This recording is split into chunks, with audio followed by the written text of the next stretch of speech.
Video کے نیچے subscribe کے بٹن پہ کلک کریں، بیل کے آئیکن پہ کلک کیجئے تاکہ ہر نئی ویڈیو کی نوٹیفیکیشن اللہ تعالی ہم سب کے آنے کو، جمع ہونے کو اور قرآن پاک سننے کے شوق کو اللہ قبول فرمائے۔ اللہ مزید اس میں ہماری ترقی نصیب فرمائے، اور اس حلقے اور درس کی برکت سے اللہ ہمیں روزانہ قرآن کا کچھ نہ کچھ حصہ تلاوت ضرور کرنے کی توفیق نصیب فرمائے۔ اللہ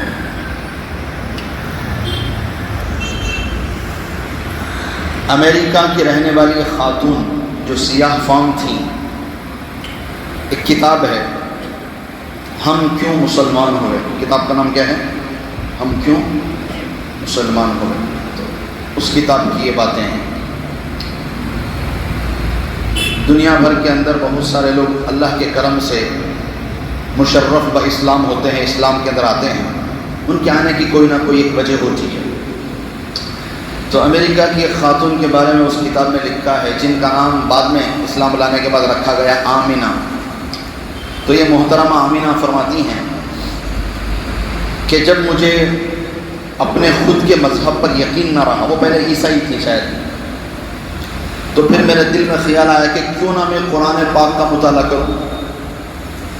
اور چونکہ وہ انگریزی جانتی تھی، عربی ان کو آتا نہیں تھا، تو پھر انہوں نے قرآن پاک کو جو انگریزی میں ٹرانسلیٹ ہوا ہوتا ہے اسے لیا اور پھر اس کا انہوں نے مطالعہ شروع کر دیا۔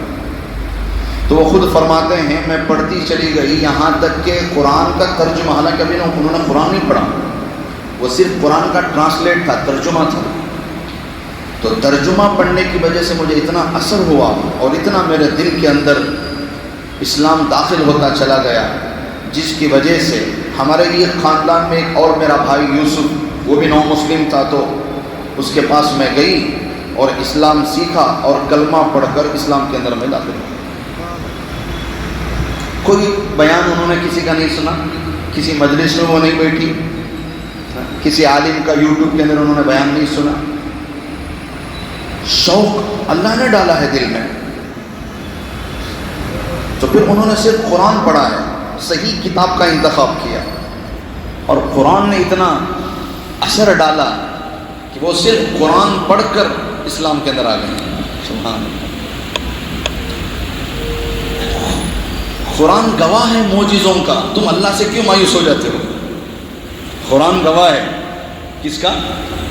معجزوں کا گواہ ہے قرآن۔ اور تم اللہ سے مایوس ہوئے بیٹھے ہو، کسی کو نوکری نہیں ملی اللہ سے مایوس ہو گئے، نعوذ باللہ۔ صرف نوکری نہ ملنا، کوئی کسی کو رشتہ نہیں مل رہا ہے، مایوس ہو گئے اللہ سے۔ کسی کی دکان نہیں چل رہی، مایوس ہو گئے اللہ سے۔ کسی کا قرضہ واپس نہیں آ رہا ہے، مایوس ہو گئے اللہ سے۔ کسی میاں بیوی میں حالات نہیں بن رہے ہیں، مایوس ہو گئے اللہ سے۔ کسی کو اولاد نہیں ہوئی، مایوس ہو گئے اللہ سے۔ یہ بھی کوئی مایوس ہونے والی چیزیں ہیں؟ قرآن کے اندر تو اس سے بڑی بڑی داستانیں موجود ہیں کہ کیسے اللہ نے اس کی مدد فرمائی۔ میرے اور آپ کی زندگی میں جتنے حالات آتے ہیں نا، ان سب کا حل قرآن میں ہے، بس دیکھنے والی نظر چاہیے۔ جب کبھی حالات سے دو چار ہو جاؤ تو مایوس نہ ہونا، اس نیت سے وضو کر کے بیٹھ جاؤ کہ یا اللہ میری زندگی میں یہ حالات ہیں، میرا حل اس سے مجھے عطا فرما۔ میاں بیوی کا حل قرآن میں موجود ہے۔ اب تجارت میں دو چار ہیں، حضرت شعیب علیہ السلام کی قوم کا قصہ پڑھیں، ناپ تول میں کمی ہے، ان کی قوم کا قصہ پڑھیں۔ ظالم سے دو چار ہو گئے ہو، فرعون اور نمرود کا قرآن پڑھو تو پھر حل پتہ چلے گا۔ باپ بیٹے میں نہیں بنتی، حضرت یعقوب علیہ السلام اور ان کے بچوں کے اس سورہ یوسف کو پڑھو۔ بیوی بڑی سخت ہے، نافرمان ہے، حضرت نوح اور حضرت لوط علیہ السلام کا قصہ پڑھو قرآن کے اندر، کہ کیسے انہوں نے اپنی بیوی کے کافرہ ہونے کے باوجود بھی ان کے ساتھ نباہ کیا، طلاق نہیں دی۔ اور ہم چھوٹی چھوٹی بات پہ طلاق دے رہے ہیں۔ یہ کیوں قرآن کے اندر کیوں باتیں بتائی گئی کہ ابھی تمہاری زندگی میں حالات آئیں گے اور اس کا حل قرآن میں ہے، مگر کب پتہ چلے گا؟ جب ہم پڑھیں گے قرآن میں سے۔ میری زندگی میں جو حالات ہیں اس کا حل مجھے کب پتہ چلے گا؟ جب میں قرآن پڑھوں گا۔ ہر ایک کی زندگی کا حل قرآن میں موجود ہے، بس اسے دیکھنے کا نظریہ چاہیے۔ جب کبھی حالات سے دو چار ہو جاؤ تو بس قرآن کھول کے بیٹھ جاؤ کہ یا اللہ مجھے حل نصیب فرما، پھر دیکھیں آپ کیسے حل نکلتا ہے انشاءاللہ۔ اللہ ہمیں روزانہ قرآن پاک کا کچھ نہ کچھ حصہ پڑھنے کی توفیق نصیب فرمائے۔ اعوذ باللہ من الشیطان الرجیم، بسم اللہ الرحمن الرحیم۔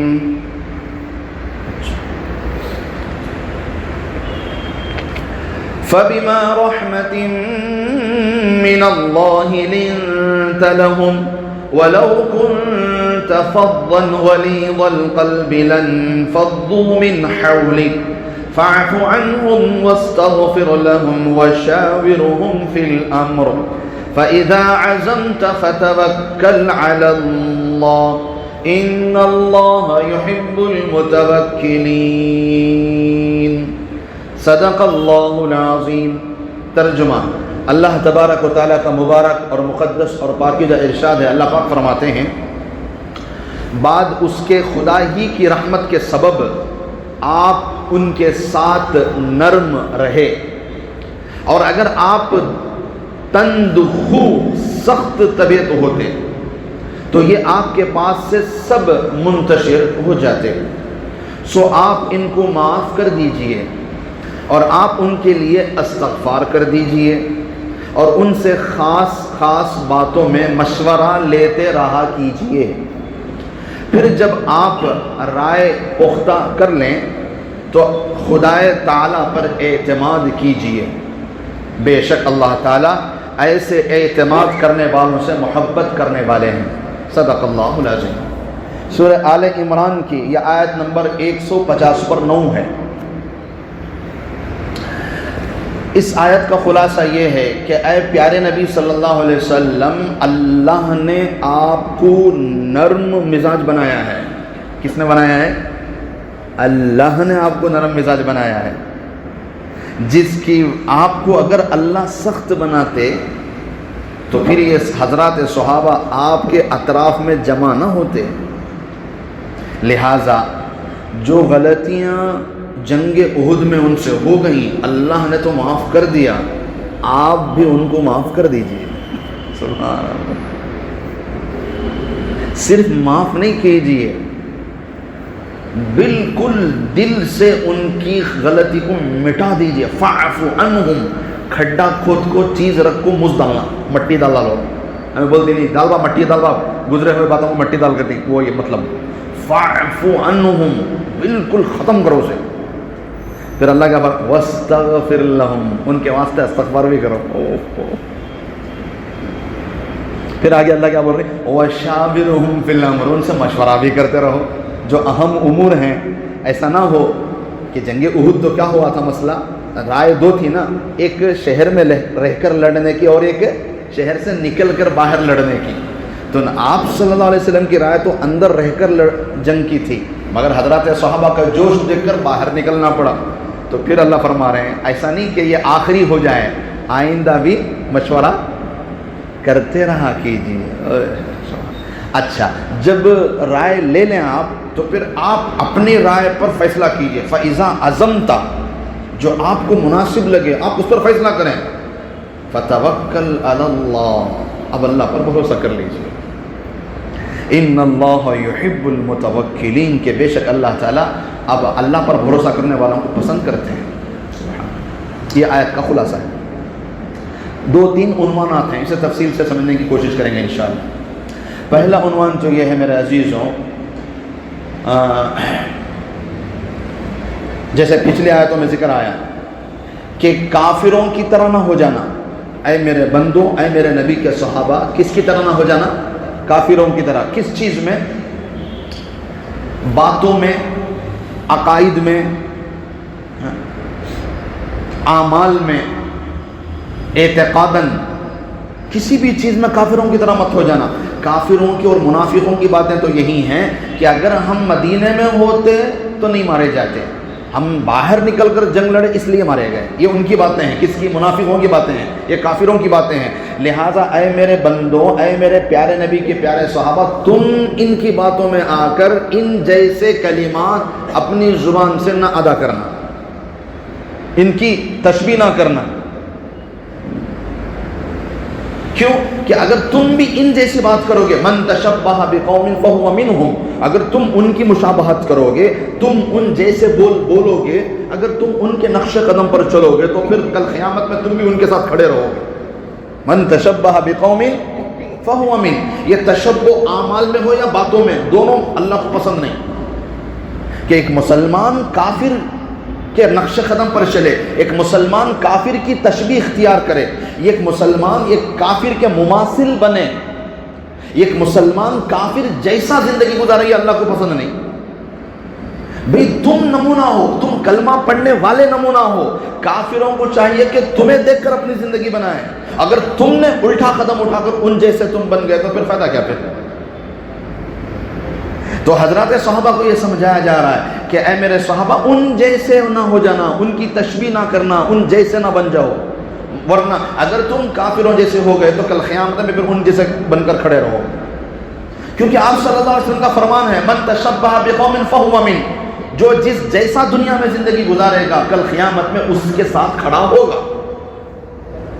اب مجھے آپ کو یہ طے کرنا ہے کہ ہم کن جیسے بنیں، ہم کس سے محبت کرتے ہیں۔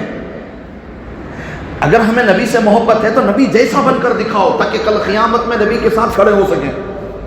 اگر نعوذ باللہ کسی ایکٹر سے محبت کرتے ہیں تو پھر ان جیسے بن کر تم رہو گے تو کل قیامت میں اس کے ساتھ کھڑے رہو گے۔ اگر تمہارے اندر فرعونیت ہے تو کل فرعون کے ساتھ کھڑے رہو گے۔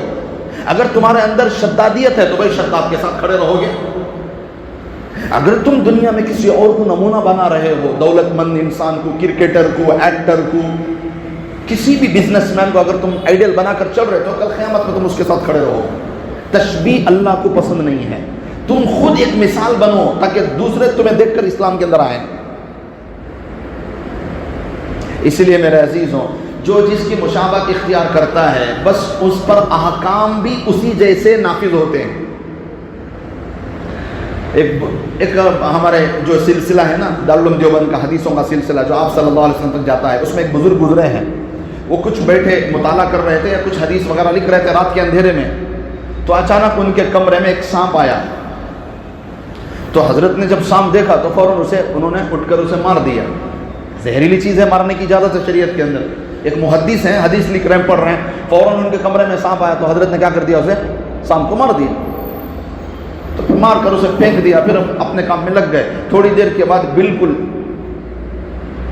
فوجی آئے، کچھ لوگ فوجی بن کر آئے اور حضرت کو ارسٹ کر کے لے کر گئے رات کے اندھیرے میں، اور جنگل کے اندر گئے، اور پھر وہاں پہاڑ کی وادی کے اندر غار کے اندر گھسے، اور جب اندر گئے تو وہاں پوری ایک بیٹھک بیٹھی ہوئی ہے، ایک بادشاہ بیٹھا ہوا ہے، علماء بیٹھے ہوئے ہیں، اور پورا ایک دارالقضاء بنا ہوا ہے، عدالت بنی ہوئی ہے، کورٹ۔ اور یہ سب کس کا ہے؟ جناتوں کا ہے۔ لے کر کون گئے؟ جنات۔ اور جہاں کہاں لے گئے؟ جناتوں کے پاس۔ عدالت کس کی لگی ہے؟ جناتوں کی لگی ہے۔ تو حضرت کو کٹگھرے میں کھڑا کر دیا گیا کہ تم مجرم ہیں، آپ کھڑے رہو، اس لیے کہ آپ نے ہمارے بندے کا قتل کیا۔ تو حضرت نے کہا میں نے تو کسی انسان کا قتل نہیں کیا۔ بھئی جس سانپ کو تم نے مارا وہ ہمارا ہی تو بندہ تھا۔ میں نے بتایا نا جنات کے 3 قسم ہوتے ہیں، ایک ہوا میں اڑتے رہتے ہیں، اور دوسرا کیڑے مکوڑے، سانپ، بچھو وغیرہ۔ تو زیادہ تر کالے کتے، سانپ، یہ جنات ہوتے ہیں۔ تو حضرت نے کہا میں نے تو کسی انسان کا قتل نہیں کیا، میں نے تو بس میرے کمرے میں آنے والے سانپ کو میں نے مارا ہے۔ کہا وہی تو ہمارا بندہ تھا اور آپ نے ہمارے بندے کو مار دیا، اب تمہیں سزا سنائی جائے گی۔ تو حضرت نے کہا کہ بھئی مجھے کیا پتا کہ وہ جن ہے، مجھے تو لگا کہ زہریلا سانپ ہے، اس وجہ سے میں نے مارا۔ اور انہوں نے یہ حدیث کوٹ کی، انہوں نے کہا ہماری شریعت مطہرہ کے اندر آپ صلی اللہ علیہ وسلم کا فرمان ہے من تشبہ بقوم فہو من، جو جس چیز کی مشابہت اختیار کرے گا اس پر حکم بھی وہی چلے گا۔ اس نے سانپ کا چہرہ اور سانپ کا روپ اختیار کیا ہوا تھا، لہذا اس پر وہی احکام ہوں گے۔ میں نے سانپ کو مارا ہے، تمہارے بندے کو نہیں مارا۔ تو اس فیصلہ کرنے والے بادشاہ نے، جنات کے بادشاہ نے، ان کے علماء میں سے ایک بزرگ تھے، بہت عمر والے تھے، جن کی کمر جھکی ہوئی تھی، بہت لمبی عمر والے، ان سے پوچھا کیا یہ جو حدیث بیان کر رہے ہیں یہ واقعتاً آپ صلی اللہ علیہ وسلم کا فرمان ہے؟ تو اس بزرگ جن نے کہا کہ بالکل یہ آپ صلی اللہ علیہ وسلم کا فرمان حدیث موجود ہے کہ جو جس کا روپ اختیار کرے گا اس پر اسی کے احکام نافذ ہوں گے.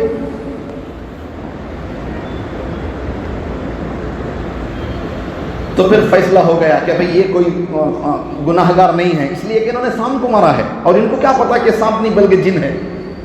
حدیث بھی موجود ہے نبی کی، تو سب مسلمان تھے، تو انہوں نے کہا پھر آپ بری الذمہ ہیں، آپ سے ہمیں کوئی انتقام نہیں ہے. تو پھر ان حضرت نے ان بزرگ جن سے پوچھا آپ کو کیسے پتا کہ یہ حدیث نبی کی ہے؟ تو ان بزرگ جن نے کہا کہ میں نے فلاں صحابی سے سنا ہے. کس سے سنا ہے؟ صحابی سے سنا ہے. اللہ اکبر، کتنی لمبی عمر ہوگی. اب میں یہ بتا رہا ہوں دارالعلوم دیوبند کے سلسلوں کے ایک بزرگ کا قصہ، زیادہ سے زیادہ آپ لے لیں، اس میں دیوبند دارالعلوم کا مدرسہ کل کوئی 150 سال ہو رہا، ٹھیک ہے، سب 150 سال کا قصہ، مگر حضرت صحابہ کا زمانہ کہاں ہے؟ 1400 سال پیچھے ہیں ہمیں. تو حضرت نے پوچھا کہ اتنی لمبی عمر؟ کہ ہاں اللہ نے مجھے لمبی عمر دی ہے، میں نے یہ حدیث باقاعدہ فلاں صحابی سے سنی ہے. سبحان اللہ. تو جنات کی عمریں لمبی ہوتی ہیں. جیسے اس سے پہلے میں نے شاید آپ کا سامنے ذکر کیا ہو کہ ایک مرتبہ آپ صلی اللہ علیہ وسلم صحابہ کے ساتھ جا رہے تھے، صفا مروہ کے درمیان سے ادھر سے ایک بندہ آ رہا تھا، تو نبی نے فرمایا مجھے لگتا ہے کہ یہ انسان نہیں بلکہ جن ہے. تو پھر جب اس کے قریب ہوئے تو جب اس سے بات چیت ہوئی تو پتہ چل گیا کہ وہ جن تھا. تو پھر اس جن نے سلام کرنے کے بعد نبی سے درخواست کی کہ اے نبی جی آپ مجھے اپنی زبان سے قرآن سنا دیں. کیوں؟ اس لیے کہ مجھے اللہ کے اتنی لمبی عمر دی ہے کہ میں نے حضرت موسیٰ سے تورات سنی ہے، مجھے یہ بھی شرف مل جائے گا کہ میں آپ کی مبارک زبان سے قرآن سن لوں، اس لیے کہ آپ پر اتری ہے. جیسے کہ تورات حضرت موسیٰ علیہ السلام پر اتری ہے، میں نے ان کی زبان سے سنا، قرآن میں آپ کی زبان سے سننا چاہتا ہوں. لمبی لمبی عمریں ہوتی ہیں. تو میرے عزیزوں مجھے آپ کو یہ بتانا مقصد ہے کہ جو بندہ جو روپ لیتا ہے اس پر وہی احکام نافذ ہوتے ہیں. مثال کے طور پر اگر کوئی جنگل میں کھیل رہا ہو، کوئی جانور کی شکل بنا کر، یعنی کپڑے آتی نا، جانور کے کپڑے آتی نا، انہیں جانور کے کپڑے پہلے کوئی شیر کے کی بھالو کے کی کوسے کے کپڑے پہلے کو کھیل رہا، کون کی شکار کرنے والا جانور سمجھ کو گولی چلا دے لیا، مر گیا. بعد میں دیکھے تو بھئی کپڑے اوپر کے ہی تو اندر انسان ہے، اس پر کوئی جرم نہیں ہوگا، اس لیے کہ اس نے وہ روپ اختیار کیا ہے. اب مارنے والے پر کوئی قتل کا انتقام نہیں لیا جائے گا. اسے کیا پتا کہ بھی اس بھیس کے اندر انسان ہے. تو جیسا روپ ہوگا ویسے ہی حکم نافذ ہوں گے. آج یورپ میں ہوتا ہے ایسا، اکثر باہر کے ملکوں میں لوگ تنہا رہتے ہیں سالہ سال، ان کا سارا خاندان انڈیا میں ہوتا ہے اور وہ اکیلے بیچارے، کوئی بھائی ہے، کوئی باپ ہے، کوئی پتہ نہیں شوہر ہے، وہ کمانے کے لیے گئے ہوئے ہیں، وہاں سے وہ کدھر ادھر ادھر سفر کرتے ہیں. تو کبھی انتقال ہو جائے ان کا راستے میں اور کوئی آئیڈینٹیفٹی ان کے پاس شناختی کارڈ نہ ہو، تو اکثر ان مسلمانوں کو عیسائیوں کے قبرستان میں یا یہودیوں کے قبرستان میں دفن کر دیا جاتا ہے. کیوں؟ کوئی شناختی کارڈ نہیں. اور ظاہر ایسا ہے کہ بھی سوٹ بوٹ میں ہے لوگ، چہرے پہ داڑھی نہیں، سر پہ ٹوپی نہیں اور سوٹ بوٹ پہنا ہوا ہے. اب ان کو کیا پتا کہ کیسے شناخت کریں گے؟ اچانک راستے میں کوئی مر گیا، کوئی عطا نہیں، پتہ نہ چلے تو اب کیا کریں گے؟ لے جا کر اپنے عیسائیوں کے قبرستان دفن کر دیں گے کہ یہ ہمارا ہی بندہ عیسائی کوئی ہے. اور کل قیامت میں عیسائی قبرستان سے اٹھایا جائے گا، اس لیے کہ تم نے روپ ویسا بنایا تھا. اگر تم نے روپ غیر مسلم کا بنایا اور تجھے دفنا دیا گیا غیر مسلموں کے قبرستان میں، مساڑ میں یا عیسائیوں کے، تو پھر کل قیامت میں وہیں سے اٹھے گا، کیونکہ تم نے ان کی مشابہت اختیار کی. کل قیامت میں وہی طرح کے احکام نافذ کیے جائیں گے. اسی لیے فرمایا زیادہ غیروں کے، کافروں کے ملک میں رہنے سے بچو، کافروں کے محلے میں رہنے سے بچو. اس لیے کہ اگر وہاں رہتے رہتے ان کی عادتیں تمہارے اندر آ جائے، اگر تم ان کے مشابہت اختیار کر لو گے تو پھر تمہارے اوپر کافروں جیسے احکام نافذ ہوں گے. تو بچنے کی کوشش کریں میرے عزیزوں. عیسائی اپنا مذہب اور اپنا لباس چھوڑنے کے لیے تیار نہیں، یہودی اپنا مذہب، اپنا معاشرہ، اپنا طور طریقہ، اپنا لباس چھوڑنے کے لیے تیار نہیں. غیر مسلم ہندو بھائی، سکھ بھائی اپنے اپنے لباس، اپنے اپنے مذہب چھوڑنے کے لیے تیار نہیں. ایک مسلمان اللہ معاف کرے ایسا آزاد ہے جو سب کے روپ لیتا رہتا ہے. مسلمان ہے ماشاءاللہ، بڑے چالاک انسان ہیں. وہ کیا کرتے ہیں کہ سب کا روپ اختیار کر رہتے ہیں، کبھی پادری بن گئے، کبھی غیر مسلم بن گئے، کبھی سوٹ بوٹ پہن کر عیسائی بن گئے، کبھی یہودی بن گئے. کبھی ان جیسی شکل کبھی ان جیسی شکل بن گئے، اللہ معاف فرمائے. اور ہر جگہ ہم تو ہر دن نواز ہیں. قوالی بھی ہو جاؤ تو 1 لاکھ کا مجمع، دوسرے دن آرکیسٹرا رکھ دو گانوں کا، وہ 2 لاکھ کا مجمع آ جائے گا. سب جگہ جاتے ہیں ماشاءاللہ. ایسا نہیں ہوتا. اپنی ایک پہچان ہے، ہمارا ایک کلمہ ہے، ہمارے پیارے نبی صلی اللہ علیہ وسلم کی سیرت مطہرہ ہے ہمارے پاس. اپنی مشابہت، اپنی پہچان کبھی انسان نہیں چھوڑتا. کوئی ترقی پذیر ملک، جو بھی ملک ترقی کیا ہے اپنی زبان پر کیا ہے. برطانیہ کی اپنی زبان ہے، اسرائیلوں کی اپنی زبان ہے، سب کی اپنی اپنی زبان ہے. ایک ہمارا انڈیا ہے جو یہاں ہماری ہندی زبان چھوڑ کر انگریزی کو لے کے بیٹھے ہیں. دوسری زبان میں کبھی بھی اپنا ملک ترقی نہیں کر سکتا، یاد رکھو. باقی آپ دنیا بھر کے ملکوں میں نظر ڈالو، وہ اپنی زبان میں ترقی کرتے ہیں. ان کا اپنا ایپ ہے، ان کا اپنا گوگل ہے، ان کا اپنا سرچ کرنے والا ایپ ہے. چائنا کے اندر دیکھ لو، کوئی ایک چیز آپ کو انگریزی کی نہیں ملے گی وہاں. بس مسلمان ایسا ہے کہ اپنے بچے کو سب سے پہلے یہ فار ایپل کر کے سکھا دیا تو وہ ہوگا، کامیاب ہوگا. سب اپنے اپنے مذہب پر باقی ہیں، سب کو اپنے مذہب پر فخر ہے، اپنی کتاب پر فخر ہے. ایک مسلمان ہے، اللہ معاف کرے، کلمہ سکھانے کے بجائے ہم اے فار ایپل سے کر بڑے خوش ہو رہے ہیں اور کہتے ہیں کہ بھئی یہ ختم ہو جائے. جمعہ کے دن دعائیں اس کے خلاف، اس کے خلاف. تو ہر قسم کی مشابہت سے بچے. یہ سب سے پہلے حضرات صحابہ کو سکھایا گیا کہ تشبہ سے، مشابہت سے بچو. اب آئیں فَبِمَا رَحْمَةٍ مِّنَ اللَّهِ لِنْتَ لَهُمْ. اللہ پاک کا فرمان ہے، بعد اس کے خدا ہی کی رحمت کے سبب آپ ان کے ساتھ نرم رہے. اتنی بڑی خطا ہو گئی جس سے دیکھو تیر اندازوں نے اپنی جگہ چھوڑ دی اور مسلمان کے مجاہدین نرغے میں آ گئے، بھگدڑ مچ گئی.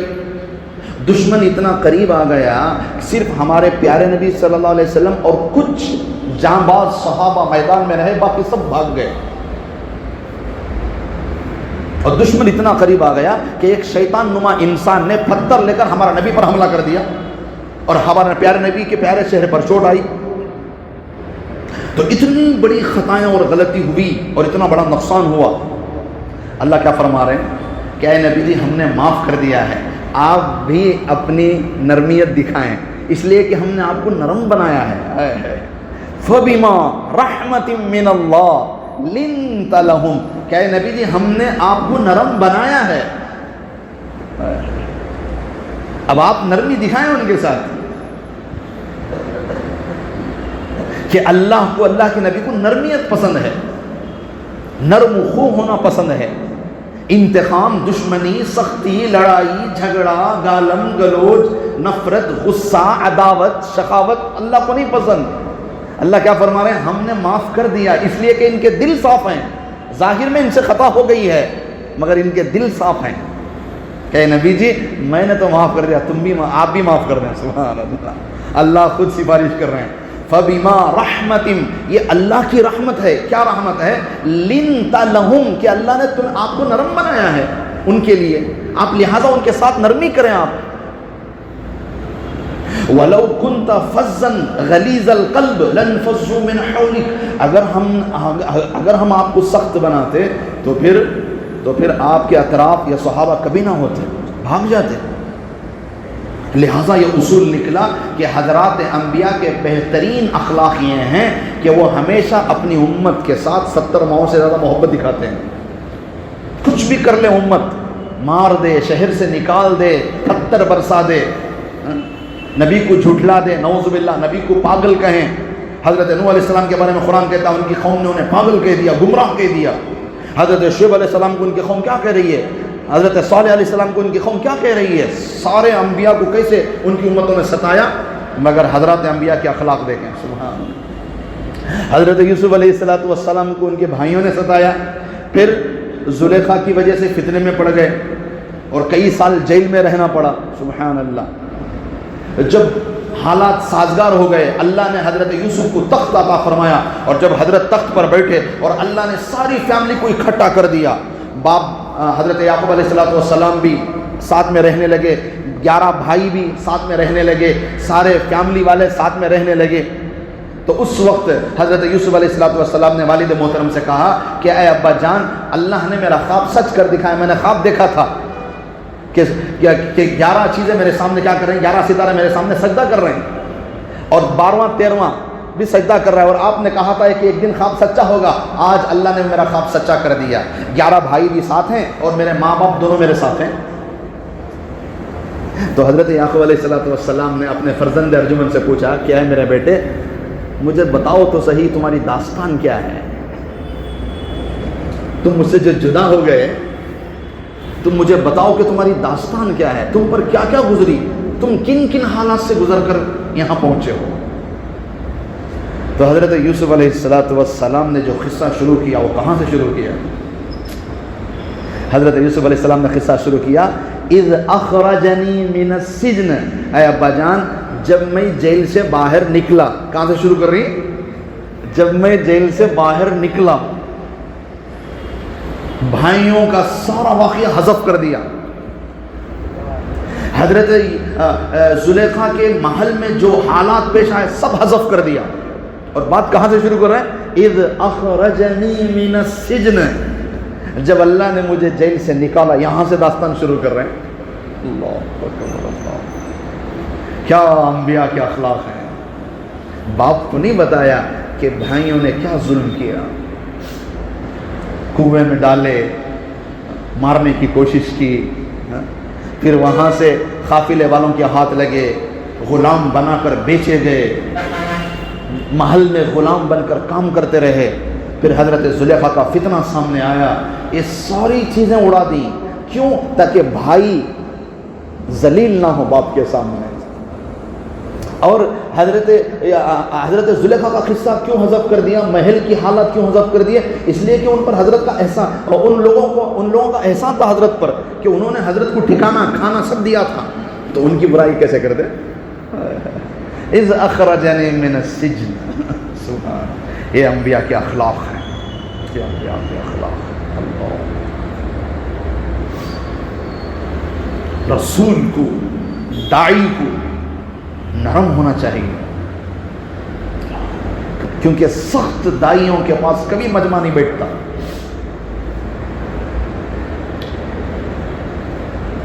مکے میں 13 سال آپ صلی اللہ علیہ وسلم کو ستایا گیا، اور مدینے میں 8 سال. اس کے بعد مکہ فتح ہوا ہے 8 ہجری کے اندر. اور جب آپ صلی اللہ علیہ وسلم مکے میں داخل ہو رہے ہیں تو سوچو تو صحیح، دنیاوی اگر بادشاہ ہوتا تو کس انداز میں داخل ہوتا.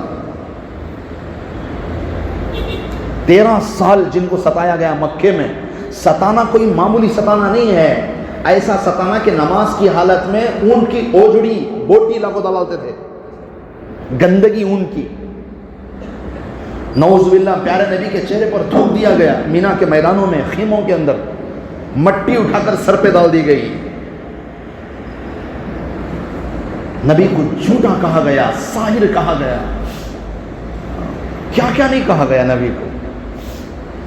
13 سال اتنے مجبور ہو گئے کہ مکہ چھوڑ کر راتوں رات نکلنا پڑا. اور مدینے میں آ کر بھی راحت نہ ملی. جنگ بدر، جنگ احد، جنگ خندق. اس کے بعد جب مکہ فتح ہوا ہوگا تو کس انداز میں جانا ہوگا. مگر ہمارے نبی کیسے جا رہے ہیں؟ اتنی عاجزی سے جا رہے ہیں کہ نبی پاک کی مبارک پیشانی اونٹ کے کوہان کو لگ رہی ہے. جھک کو بیٹھی نبی. کوئی اکڑ، کوئی گھمنڈ، کوئی تکبر، دنیاوی بادشاہوں کی طرح کوئی فخر نہیں ہے کہ یہ نبوت ہے. اور جب گئے مکے کے اندر تو سارے کافروں کے سرداروں کو بلایا گیا. سب ڈر رہے ہیں، کانپ رہے ہیں کہ ادھر 13 ادھر 8 کتنے ہو گئے؟ 21 سال کے ظلم کا حساب آج ہوگا. 21 سال ہم نے ان کو تنگ کیا، ستایا، بے وطن کیا، کیا کیا تکلیفیں ان کو نہیں دی. آج ہم سے بدلہ لیا جائے گا. ان کے ذہنوں میں یہی ہے. اور آپ صلی اللہ علیہ وسلم خود ان سے پوچھ رہے ہیں، بتاؤ بھائی آپ کے ساتھ کیا کریں؟ تو انہوں نے کہا آپ نرم مزاج ہیں، آپ ہمارے بھائی ہیں، ہم آپ کے رشتہ دار ہیں، ہم آپ کے ہم وطن ہیں، لہٰذا آپ یہ سخی بھائی کی طرح فیصلہ کریں. ہمیں امید ہے. دشمن کیا بول رہا ہے؟ ہمیں یقین ہے، ہمیں امید ہے کہ آپ کیا کریں گے ایک سقی بھائی کی طرح آپ فیصلہ کریں گے. تو ہمارے نبی نے فرمایا لا تثریب علیکم اليوم، آج کسی پر کوئی تانا نہیں ہے، سب کو نبی نے معاف کر دیا. جاؤ 21 سال کے ظالموں کو نبی نے 1 سیکنڈ میں معاف کر دیا. لا تثریبا، دل میں بھی کوئی بات نہیں ہے، زبان پہ کوئی تانا نہیں ہے، آنکھوں میں کوئی ذلیل کرنے والی نگاہ نہیں ہے، نظر جھکائے ہوئے نبی کیا فرما رہے ہیں لا تثریب علیکم اليوم، آج کے بعد کوئی پکڑ نہیں، کوئی طنز نہیں، کوئی تانا نہیں. ہمارے تبلیغ کے ایک بزرگ گزرے ہیں سید احمد خان صاحب، ان کے ملفوظات پڑھے ہیں، بڑے زبردست ملفوظات ہیں. جماعتیں جاتی ہیں تو ایک جماعت کی کارگزاری حضرت کے پاس آئی، تو انہوں نے آ کر اپنے ساتھیوں کی شکایت کی، کارگزاری میں اپنے ساتھیوں کی شکایت کی کسی نے، تو حضرت نے فوراً روک دیا، نہیں مت بیان کرو. کیوں حضرت؟ میں ان کی اصلاح کے لیے بیان کر رہا ہوں. نہیں کیوں؟ اب اس وقت ایسے بزرگ نہیں رہے کہ غلطیاں سن کر بھی ان کے ساتھ نرمی کا معاملہ کریں، اب ایسے بزرگ نہیں رہے دنیا میں. اس لیے غلطیاں کسی کی مت بولو، کیونکہ جب کسی کی غلطی سامنے آ جاتی ہے نا، تو جس کی غلطی ہوتی ہے وہ بیچارہ مجبور ہو جاتا ہے، اور جسے پتہ چل جاتا ہے وہ تھوڑا سا اکڑ جاتا ہے کہ مجھے تیرا سب معلوم مجھے، تو کیا کرے سو کیسا رہتا انداز. اور جسے انہیں معلوم ہوگا نا، اگر وہ انہیں جھک کو چلتا ہر جگہ، انہیں اکڑ کو چلتا، مجھے سب معلوم رہتے رہا تو کہتے کر دکھاتا ہوں تجھے کرنا. ہمیں سب پوچھنا تلاش میں بیٹھے ہمیں سبھی دوسرے کی آئے بائیں تو بس کر دو. ہاں دنیا میں تلاش کرتے رہو، آخرت میں اللہ تمہارے تلاش کر کو سامنے رکھا، پھر دیکھے تو بھی اندیکھا کر کو نکل جاتے رہنا، کہیں کو کس سے ہمیں کیا لینا دینا، حساب کرنے والا اوپر بیٹھے ہے. تو اس لیے میرے عزیزو، یہ پہلا عنوان ہے اس آیت کا، کیا ہے کہ اللہ فرما رہے ہیں کہ ہم نے آپ کو نرم بنایا، لہٰذا آپ کیا کرتے رہیں. جس دور پہ نازا تھا زمانہ، ہم اب اس زمانے کو بھول گئے، اوروں کی کہانی یاد رہی، اپنا ہی فسانہ بھول گئے. تکبیر تو اب بھی ہے مسجد کی فضا میں اے انور، جس ضرب سے دل ہل جاتے تھے وہ ضرب لگانا بھول گئے. منہ تو دیکھ لیا آئینے میں، پر داغ نہ دیکھ سکے سینے میں، جی ایسا لگایا جینے میں، مرنے کو مسلمان بھول گئے. کیا مرنا نہیں ہے؟ کیا اللہ کے سامنے نہیں جاؤ گے؟ یہاں دوسروں کی عیبوں کو تلاش کرتے رہو گے؟ کیا ہوگا جب خبر میں تمہارے عیبوں کو سامنے لایا جائے گا؟ غلطیاں سب سے ہو جاتی ہیں، درگزر کر کے چلنا سیکھو. یہ حضرات انبیاء کے سب سے بڑے اخلاق کہ حضرات انبیاء معاف کر کے اپنی امت کو چلتے تھے، پکڑ نہیں کرتے تھے. اللہ تعالی ہم سب کے دلوں کو نرم بنائے. ہر شوہر کو اپنی بیوی کے لیے، ہر ماں باپ کو اپنی اولاد کے لیے، ہر اولاد کو اپنے ماں باپ کے لیے، ہر بھائیوں کو اپنے دوسرے بھائیوں کے لیے، بہنوں کو اپنے بھائیوں کے لیے، پڑوسیوں کو اپنے پڑوسیوں کے لیے، پارٹنرز کو اپنے پارٹنروں کے لیے، ایک ذمہ دار کو دوسرے ذمہ دار کے لیے، اپنے ساتھیوں کو دوسرے ساتھیوں کے لیے اللہ نرم بنائے.